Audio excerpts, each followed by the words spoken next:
The phone vibrated persistently in my pocket, pulling me abruptly from my concentration. I brushed the perspiration from my forehead and emerged from the temporary clinic, where the noonday sun stretched elongated shadows across the countryside village. The name displayed on the screen sent a wave of unease through me, Leonard. I nearly chose to remain silent. Having endured my stepfather's antics for years, I had come to realize that his calls seldom heralded anything but bad news. Yet, it was curiosity, perhaps mingled with a whisper of hope, that ultimately prevailed over my hesitation. "Hello," I said, maintaining a steady tone. "Elena." His tone radiated cheerfulness, perhaps excessively so. "I wanted to share this with you. The mountain cabin has been sold." I stood still, my fingers tightening around the phone. "What did you just do?" He repeated it, as if it were the most ordinary thing imaginable. "Try not to appear so astonished. It serves a higher purpose. Clearly, it's mine."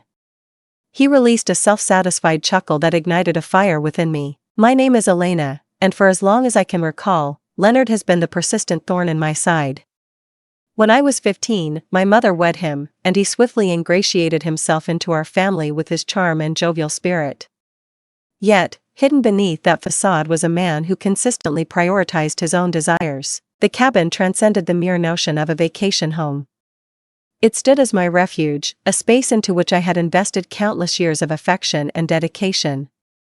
Cradled by the mountains, it became my sanctuary for rejuvenation following arduous work trips, a haven for hosting friends during leisurely weekends, and the place where tranquility enveloped me most profoundly. Listening to Leonard discuss it as if it were merely a piece in his ceaseless machinations was utterly maddening.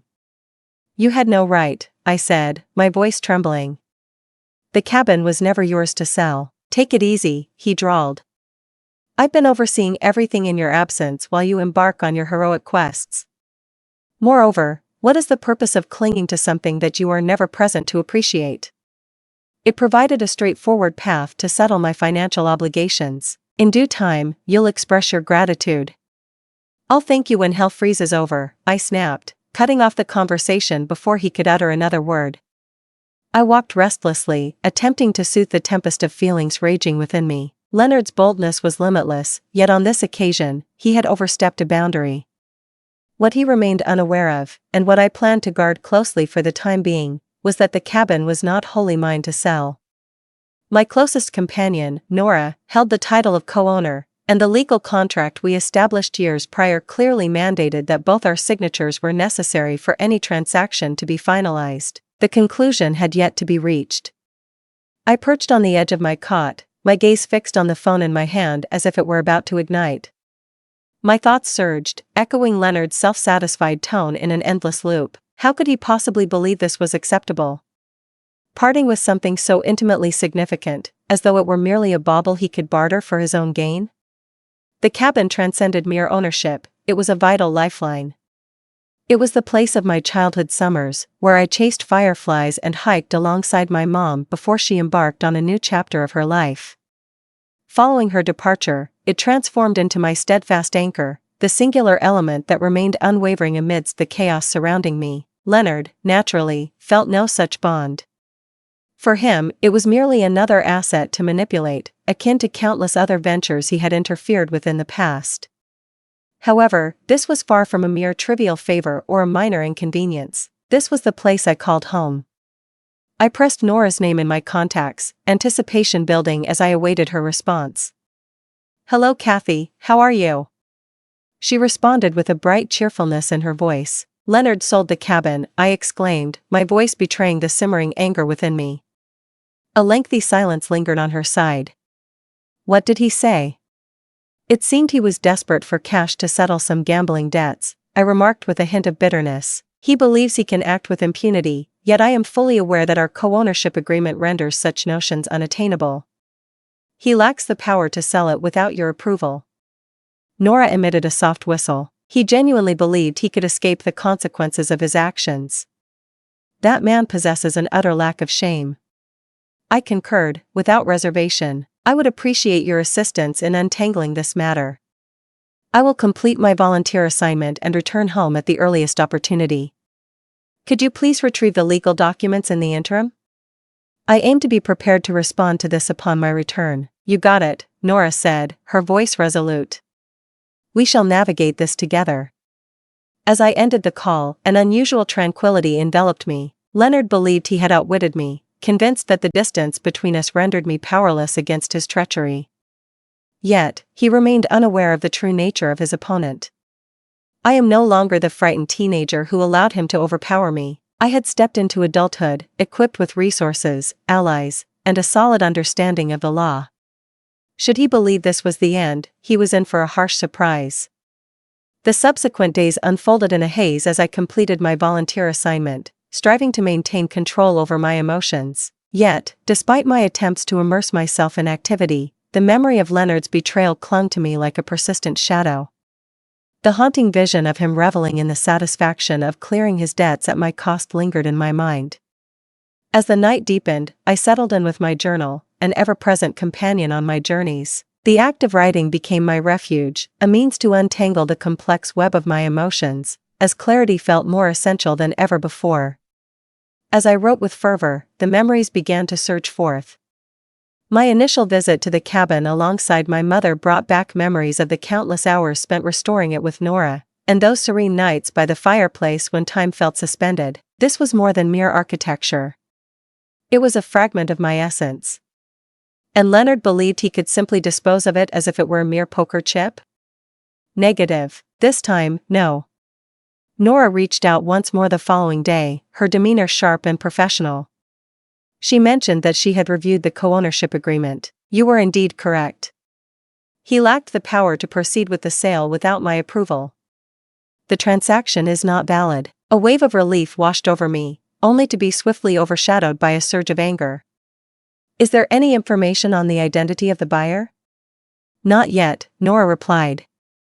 However, I delved into the county records, and there appears to be no formal transfer of ownership documented. It appears he may have attempted to conduct this discreetly. That resonated with the unmistakable essence of Leonard.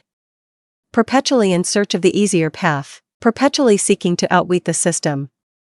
What shall we do next? I inquired. We have two options, Nora stated. We can either confront him directly, or we can allow the legal process to take its course. Regardless of the circumstances, we find ourselves unscathed. He lacks any legal grounds to support his case. I exhaled a breath I hadn't known I was keeping in. Thank you, Nora. Your presence is indispensable to me. You'll find a way, she said with a gentle smile. Rest assured, I will always stand by your side.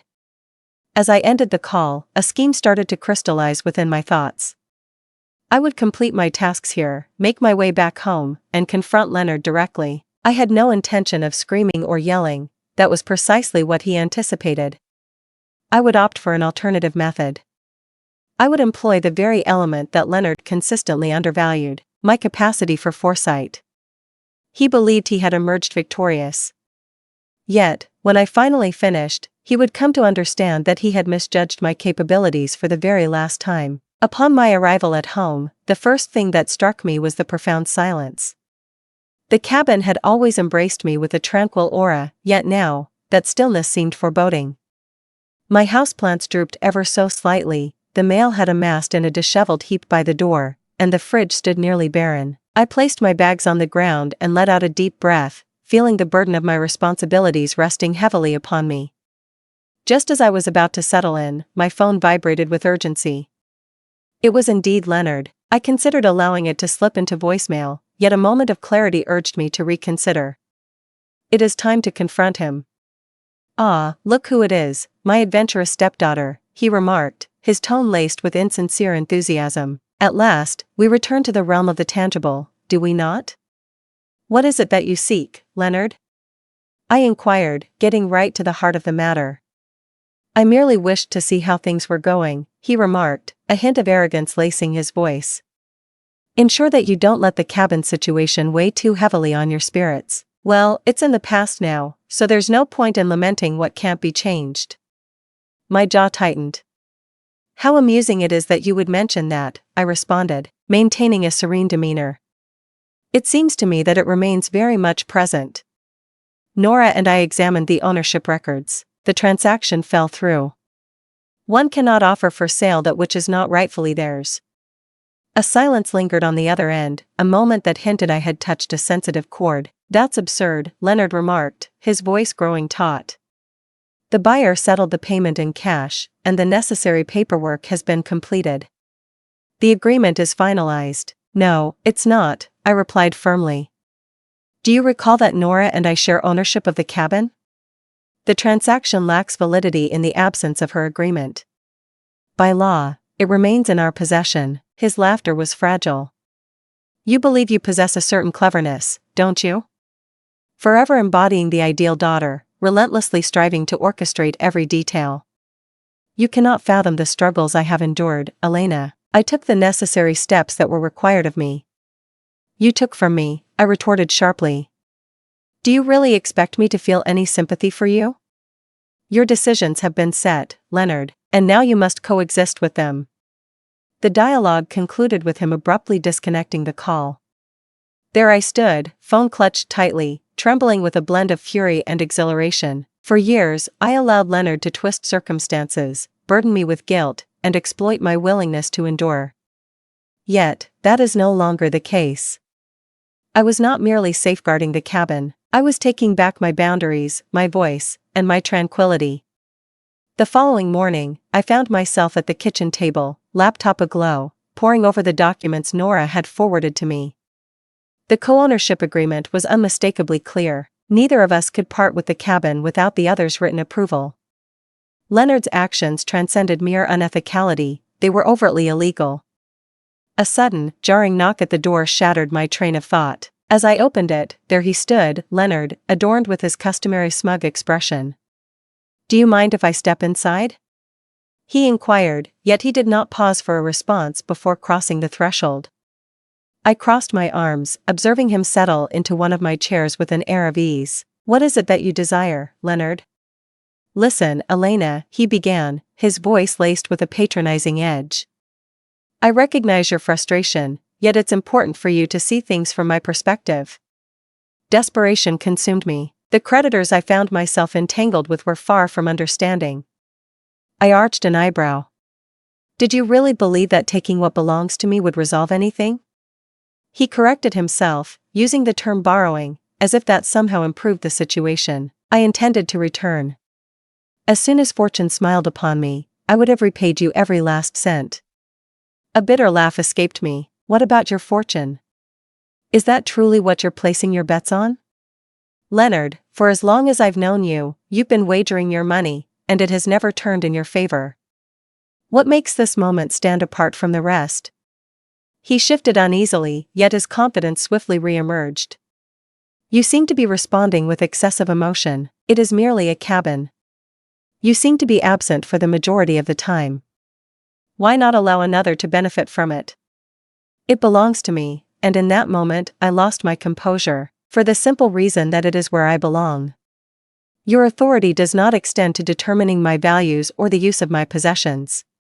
For the record, Nora holds it in equal esteem as I do. Your modest sale lacks validity, and you are well aware of it. Shadows crossed his features. In that fleeting instant, I caught a glimpse of what seemed to be fear. Surely, you wouldn't consider turning to the authorities, would you? It would be unthinkable to tarnish your own stepfather in such a manner. I leaned in, locking eyes with him. Challenge me. For the first time, Leonard found himself without a clever comeback.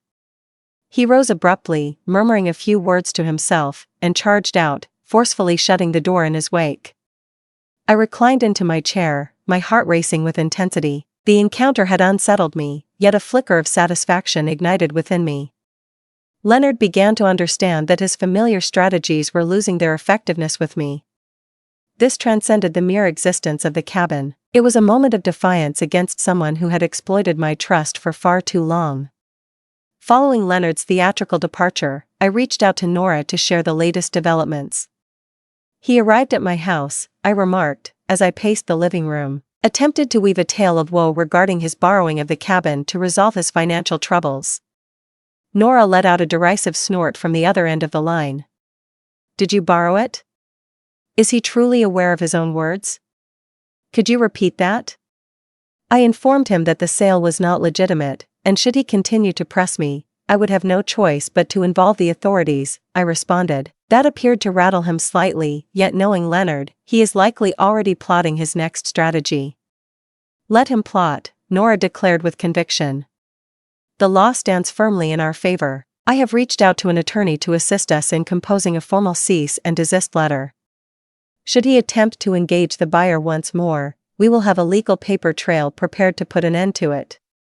I nodded, her words anchoring me in reality. Thank you, Nora. Your presence in my life is irreplaceable. You'd figure it out, she said. Yet, we share this journey side by side. In the days that followed, I dedicated myself to amassing every piece of evidence within my reach. I meticulously recorded the co-ownership agreement, gathered screenshots of the text messages Leonard had sent regarding the sale, and even sought out the real estate agent who had played a role in the process. Upon reaching out to the agent, I noted the tension in her voice. I wasn't aware of the entire situation, she replied hastily. Leonard informed me that he possessed the authorization to sell. Had I been aware that the cabin had a co-owner, I would have refrained from engaging in the deal. Indeed, now you are aware, I remarked, maintaining a steady tone. I don't wish to pull you into this, yet I find myself in need of your assistance. Could you verify whether Leonard completed the paperwork by himself? Indeed, she confessed. The buyer has not completed the payment in full, as I marked the transaction as unusual. If you require the documents, I can certainly provide them for you. That would be quite beneficial, I remarked, as I noted her details with care. Upon ending the call, a fresh wave of resolve washed over me. Leonard had assumed I would remain passive or aloof, too detached to push back, but he was on the brink of discovering just how mistaken he truly was. That evening, Nora reached out with yet another piece of delightful news. The letter is ready, she announced. We will ensure it is sent first thing tomorrow, and should he attempt any further antics, we will escalate the matter accordingly. Perfect, I replied, a subtle smile beginning to grace my lips. After weeks of uncertainty, a sense of control began to seep back into my life. Leonard believed he could overpower me, but he was on the verge of discovering that I was not so easily vanquished. As dawn broke, Nora and I put the finishing touches on the cease and desist letter before dispatching it to Leonard. The words were precise and resolute. Any additional efforts to assert ownership of the cabin or to interact with the buyer will lead to legal proceedings. I envisioned his response upon receiving it, likely a blend of indignation and incredulity. For years, he had skillfully maneuvered through life, bending others to his will through manipulation and intimidation. Yet, on this occasion, he found himself confronted by an obstacle that eluded his usual charisma. Later that day, the real estate agent sent me the documentation she had assured would arrive. Gazing upon Leonard's signature on the deceitful sale agreement sent a wave of nausea through me, yet it also fortified my determination. He hadn't merely crossed a line, he had obliterated it with reckless abandon. That evening, a call came through from Detective Harris, the local officer whom Nora had reached out to for assistance with the case. Ms. Daniels, he commenced, his voice steady and formal, I have examined the documents that you and Ms. Langley submitted. This sale is evidently unauthorized. Given the evidence at hand, we can proceed with a formal investigation if that is your preference. Indeed, I spoke without a moment's pause. I am determined to follow this path. Detective Harris pressed on, we'll begin by reaching out to the buyer to clarify the situation. Should Leonard persist in his meddling, we will have no choice but to pursue criminal charges for fraudulent misrepresentation. Thank you, Detective, I remarked. Do not hesitate to reach out if you require anything further from my end. As I ended the call, a blend of relief and anticipation washed over me. The wheels had begun to turn, and retreat was no longer an option. On the following day, Leonard made a call. His voice carried a sharpness of anger, yet beneath it lay a current of desperation. Are you aware of the consequences of your actions, Elena? He insisted. Your actions are destroying everything. No, Leonard, I responded with a sense of tranquility. I am safeguarding what belongs to me. This is a consequence of your own actions. Your lack of gratitude has always been apparent. He curled his lip in disdain. I intervened when your mother found herself overwhelmed. Is this truly how you choose to repay me? A bitter laugh escaped me. You chose not to intervene, Leonard. You assumed control. You deceived, misled, and exploited others to achieve your desires. Now, the consequences are yours to bear. He began to voice his objections, yet I interrupted him. The dialogue has reached its conclusion. If you have further comments, please direct them to my attorney. I set the phone down and reclined in my chair, my heart pounding in my chest. The era of Leonard's dominance had come to an end, and at last, I held the reins of my own destiny. 2 days later, Detective Harris reached out to me with an update. Ms. Daniels, we have conferred with the buyer, and they have consented to pause the transaction. They remained oblivious to the co-ownership agreement and expressed their readiness to assist with any additional inquiries. A wave of relief washed over me. That is wonderful news. Does this imply that the sale is now officially null and void? Indeed, he has confirmed. The cabin continues to belong to you and Ms. Langley. Nevertheless, it is essential that we maintain the case open to confront the fraudulent actions of your stepfather. Are you considering filing charges? For just a fleeting moment, I found myself hesitating. Indeed, I asserted with conviction. I desire for him to face the consequences of his actions. Understood, Detective Harris replied. We shall move forward as planned. I appreciate your collaboration. Once the call concluded, I exhaled slowly, releasing the tension that had built up inside me. After weeks of turmoil, a wave of tranquility washed over me for the first time. The cabin stood secure, while Leonard's plans began to fall apart. As the afternoon wore on, I picked up the phone to call Nora and convey the news. I informed her that the sale is officially void. The buyer has decided to withdraw, and the cabin is once more in our possession. That's a huge win, Nora exclaimed, her excitement palpable. Yet, what of Leonard? The police are advancing in their investigation, I elaborated. He will not escape the consequences of his actions. Good, she remarked. Finally, someone has taken a stand against him. Her words lingered in my mind long after our conversation ended. For years, I had allowed Leonard to escape the consequences of his actions, his cunning maneuvers, his sense of ownership, his utter neglect for limits. Yet, on this occasion, I had stood my ground. It seemed to mark a pivotal moment, not only for this particular circumstance but also for my entire approach to life. That evening, I ventured to the cabin for the first time since my return home. As I crossed the threshold, a powerful surge of emotion washed over me. The aroma of the wooden panels, the well-known groan of the floorboards. It all brought to mind the reasons this place held such significance for me.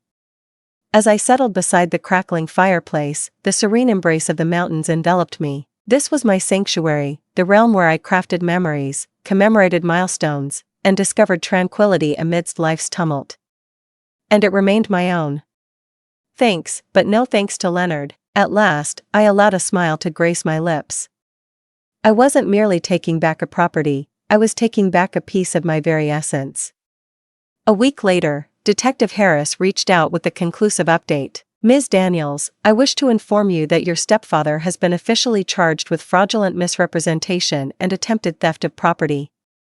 He is mandated to present himself in court, and considering the evidence we have compiled, the case against him is compelling. The sound of those words stirred a whirlwind of feelings within me. A sense of relief washes over, accompanied by a feeling of vindication, yet tinged with a hint of sadness. I expressed my heartfelt gratitude. Thank you for everything, Detective. He responded, acknowledging the remarkable strength with which you navigated this situation. Confronting family can be a daunting task, yet you made the right choice. In the aftermath of the call, I lingered in silence, allowing the gravity of the events to settle within me. Leonard had been an unwavering presence in my life for years, though undeniably a detrimental one. At last, I had liberated myself from his insidious grasp. On the following day, Nora and I convened at the cabin.